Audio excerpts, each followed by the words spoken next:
Maintenant, vous savez déjà comment les composants fonctionnent en React. Il est temps de rendre nos composants interactifs grâce aux événements. Alors, React nous donne la possibilité d'ajouter des gestionnaires d'événements sur nos éléments JSX. Et en parlant des gestionnaires d'événements ou Event Handler en anglais, on fait référence à une fonction que vous créez en réponse aux interactions de l'utilisateur comme les clics, les doubles-clics et bien plus encore. Alors, comment est-ce que nous allons devoir ajouter des événements dans notre composant, dans nos composants ou dans notre application React?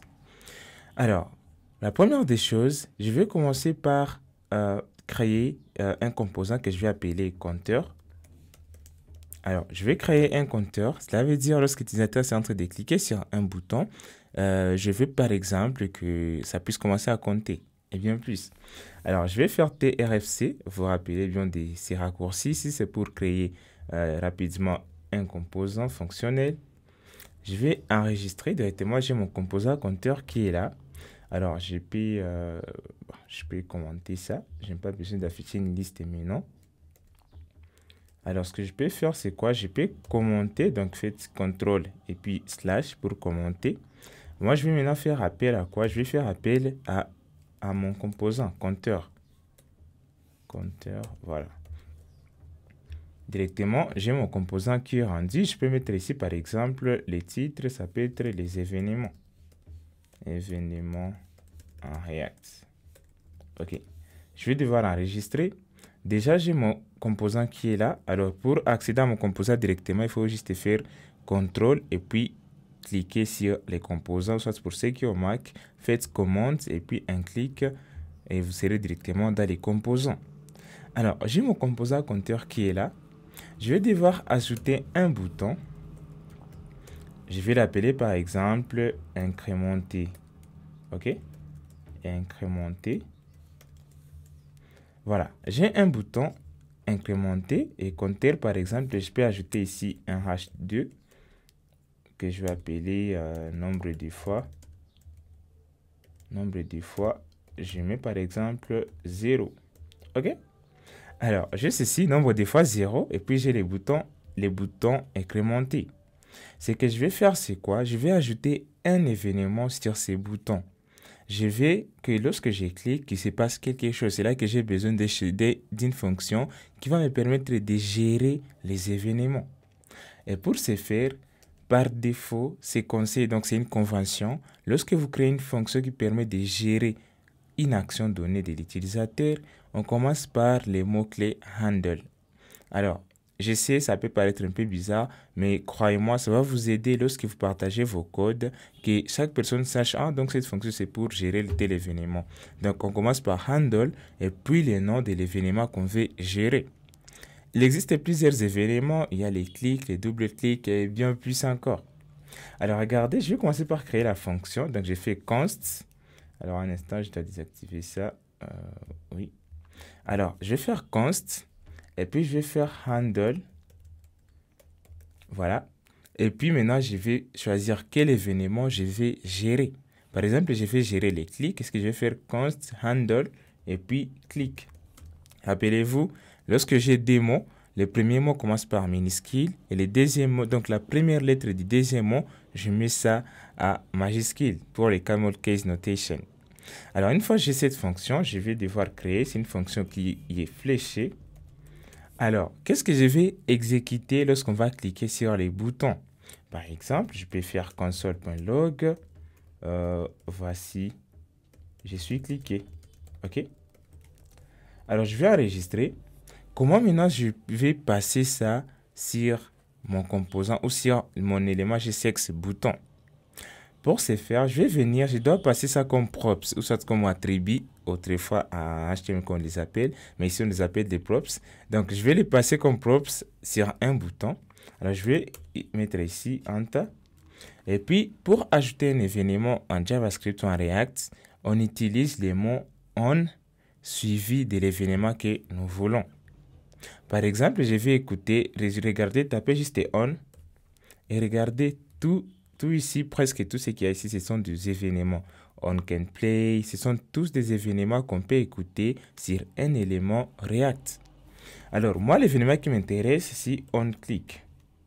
Alors, ça, c'est l'événement qui m'intéresse. OnClick, ça veut dire, lorsqu'on va cliquer sur ces boutons, qu'est-ce qui va se passer?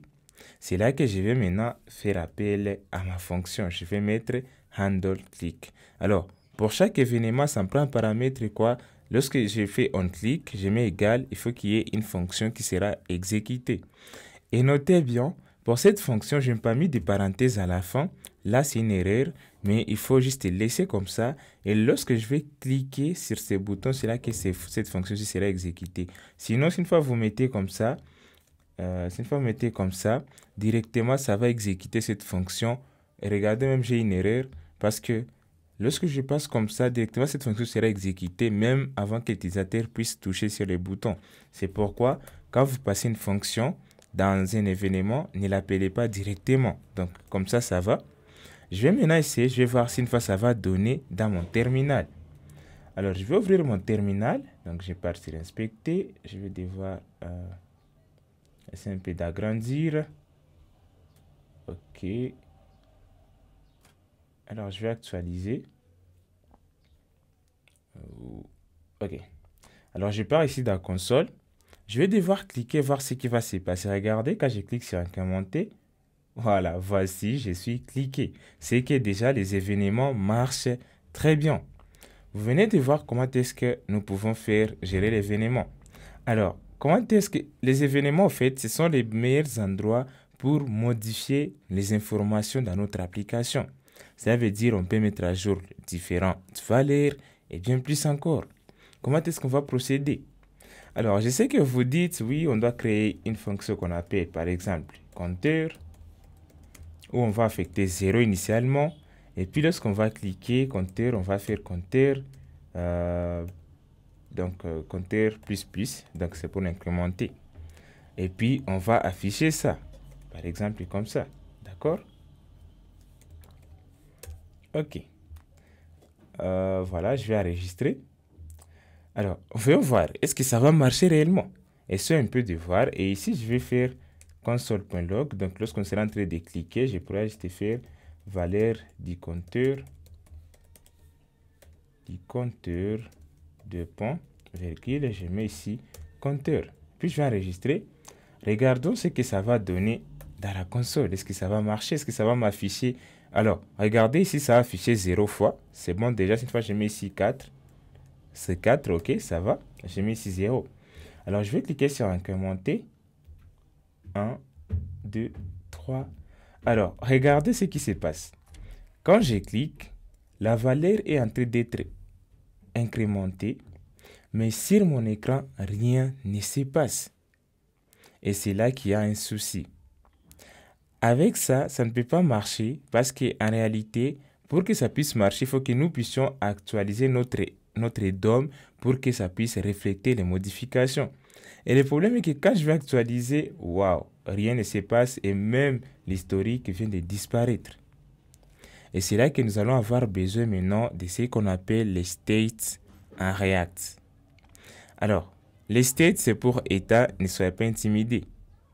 Alors, pour créer une variable d'état en React, nous allons utiliser quelques fonctions de base de React. React.js nous donne la possibilité de gérer l'état de notre composant afin qu'il soit en mesure de se rappeler des informations. Alors, pour créer une variable d'état, c'est-à-dire une variable qui pourrait changer tout au long de l'exécution de notre application, nous allons utiliser ce qu'on appelle hook. Alors, ne vous inquiétez pas, des hooks ou soit un hook, c'est une fonction en React, une fonction spéciale qui commence par le mot use et nous aide à accéder aux fonctionnalités clés de React comme la gestion d'état, des effets secondaires et bien plus encore. Alors, pour déclarer une variable d'état, nous allons devoir utiliser le hook useState. Alors, ça c'est une fonction en React qui retourne un tableau de deux éléments. Premièrement, nous avons l'état actuel d'une variable et deuxièmement, nous avons une fonction pour mettre à jour cette valeur. Alors, je vais montrer ça en pratique. Je vais venir ici. Vous voyez que ici, nous avons eu du mal à actualiser notre DOM. Et c'est là que les fonctions intégrées de React vont nous permettre d'actualiser, de mettre à jour ni la valeur et aussi de mettre à jour notre DOM pour que ça puisse refléter directement les modifications. Voyons comment est-ce que nous allons changer cela. La première des choses, je vais commencer par importer useState venant de React, de la librairie React. Donc, je vais venir ici, je vais faire import et puis je vais faire from React. Alors, je dois mettre des guillemets, from React. Et je vais importer quoi? Je vais importer useState. Alors, regardez, quand je mets use, il y a plusieurs hooks en React et tous ces hooks vont nous permettre au fait de gérer juste nos compositions des fonctionnalités que React nous donne pour gérer nos composants. Ne vous inquiétez pas, pour le moment, on n'utilise que useState. Alors, une fois que nous venons d'importer useState, nous allons maintenant voir comment l'utiliser dans notre application. Ce que je vais commencer par faire est que, premièrement, useState est appelé au début d'une fonction, donc d'un composant. Ne l'appelez pas en dehors d'un composant parce que ça ne va pas marcher. Il faut toujours l'appeler dans un composant et il ne faut pas mettre ça dans une fonction. Par exemple, je ne peux pas mettre useState ici dans handleClick. Je ne peux pas. Il faut que ça soit au début d'un composant en quelque sorte. Alors, je vais venir, je vais faire const, par exemple, nouvelle valeur, bon, peut-être je l'appelle comme ça, égale à useState. Alors ça, c'est une fonction, donc je vais l'appeler comme ça. Et je peux passer une valeur par défaut. Par exemple, ici, vous voyez que pour les compteurs, on est en train de commencer, donc on commence par passer 0.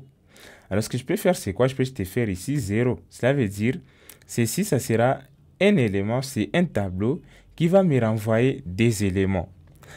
La première position va contenir la valeur dont j'ai besoin et la deuxième position va contenir la fonction pour modifier cette valeur. Je vais faire console.log nouvelle valeur pour voir ce que ça va donner. Nouvelle valeur. Regardez ce que ça donne. Ça me donne deux éléments. C'est un tableau contenant deux éléments. Alors, je vais actualiser mon navigateur. J'ai deux éléments. Alors, j'ai 0. Donc, c'est la valeur actuelle. Et j'ai une fonction. Ça, c'est une fonction qui va me permettre au fait de modifier les contenus, la valeur de ces premiers éléments. Regardez, si une fois je mets ici 3 ou 4. Regardez, j'ai 4 et puis j'ai une fonction. Alors, pour ce faire, je vais devoir déstructurer ça. Alors, pour que je puisse travailler facilement, je vais devoir déstructurer ces tableaux. Je sais déjà que ça contient des éléments. Alors, par défaut, comment est-ce qu'on procède? Moi, je vais commencer par déstructurer. Donc, je vais venir ici, je vais effacer. Je vais appeler un tableau. Je sais que la première valeur contient l'élément que je veux. Alors, je peux l'appeler comme je veux. Mais moi, comme j'utilise compteur, je peux supprimer juste les compteurs ici. Et puis, je vais commencer par compteur. OK. Donc, la première valeur, c'est compteur. Et la deuxième valeur, c'est la fonction. Par défaut, ou ça par convention, les fonctions qui permettent de modifier une valeur, on les appelle des setters. Donc, set et puis les noms de la variable.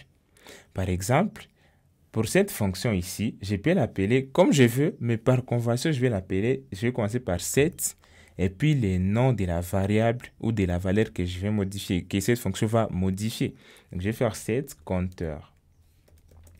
Notez bien encore, set c'est un minuscule, compteur commence par une lettre majuscule.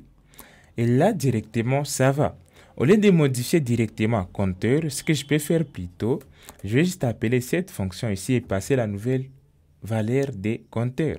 Je vais faire set compteur. Alors, ici, dans cette compteur, je dois passer une valeur. Alors, par exemple, je vais faire passer compteur. Ça sera la valeur qui se trouve dans compteur plus 1. OK? Et puis, je vais devoir enregistrer.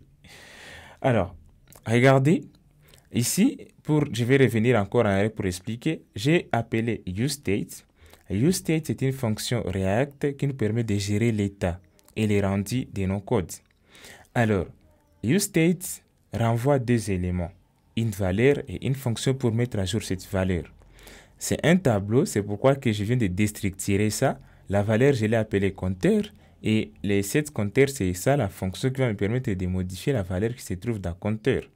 useState prend un paramètre par défaut. Alors, je peux laisser vide Tout comme je peux passer ici, par exemple, 4. Donc, c'est la valeur initiale que je vais passer à cette valeur ici. Je peux mettre, par exemple, 0. Et ici, lorsque je vais appeler maintenant un événement, je vais utiliser la fonction setCounter pour modifier ou pour mettre à jour la valeur que useState me renvoie. Et pour aller afficher, c'est maintenant, je vais juste venir ici dans mon application afficher le nom de la valeur que j'ai créée, compteur.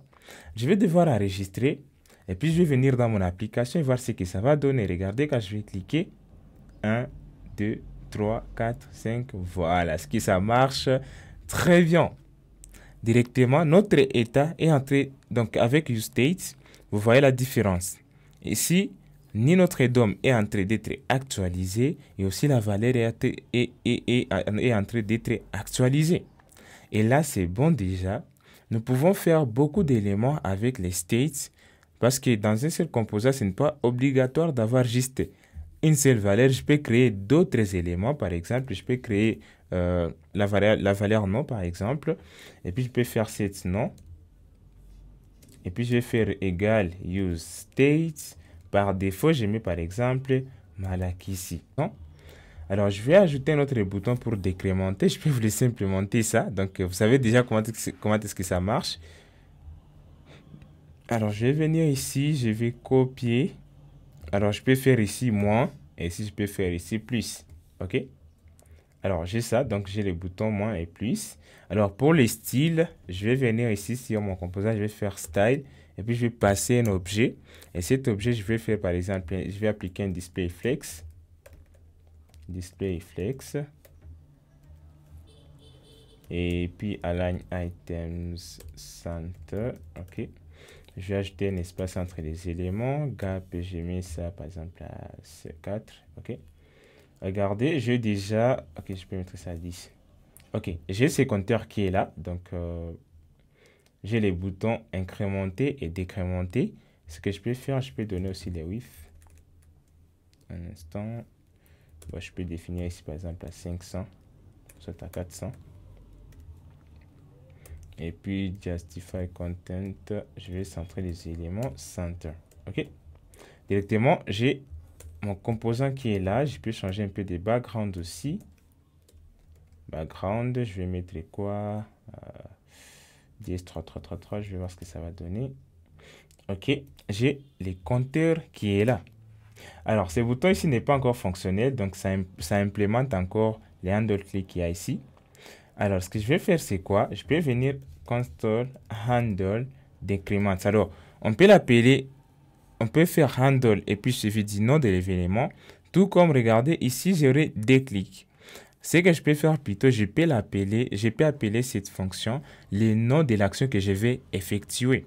Par exemple, je vais décrémenter, je vais faire handle decrement, ça décrémenter, tout dépendant de vous, sera égal, je prends un paramètre, je crée une fonction, et cette fonction va faire quoi? Ça va set compteur à compteur moins. Donc, ça veut dire, excusez, moins 1.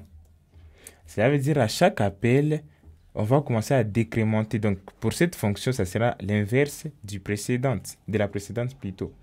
Je vais venir ici et au lieu de handle click, je vais faire handle décrémenter. Je vais enregistrer. Regardez, ici j'ai 3. Et puis, je vais cliquer ici. J'ai 2, j'ai 1. Et ça descend ainsi de suite. Et ici, j'ai monte. Voilà, ça marche très bien.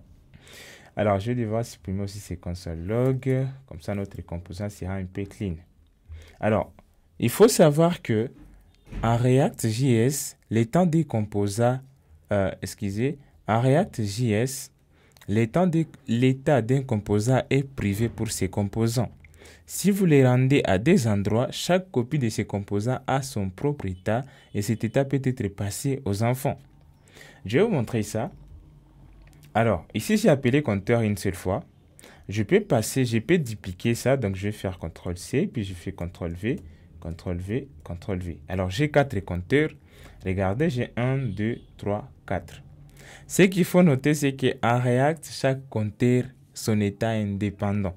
Cela veut dire, regardez, ici, je peux avoir 11, mais si j'ai 0, j'ai 0, j'ai 0. Quand je clique ici, regardez, ça incrémente uniquement ces compteurs et les autres ne sont pas concernés. Donc ici, je peux avoir -1, je peux avoir +2 et chaque composant a son propre état à lui-même.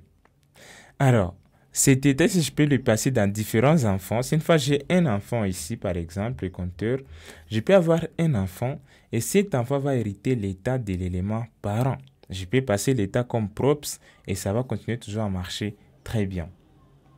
Alors, c'est un peu ça avec la gestion d'état à React. Nous allons découvrir d'autres notions dans les vidéos qui vont suivre.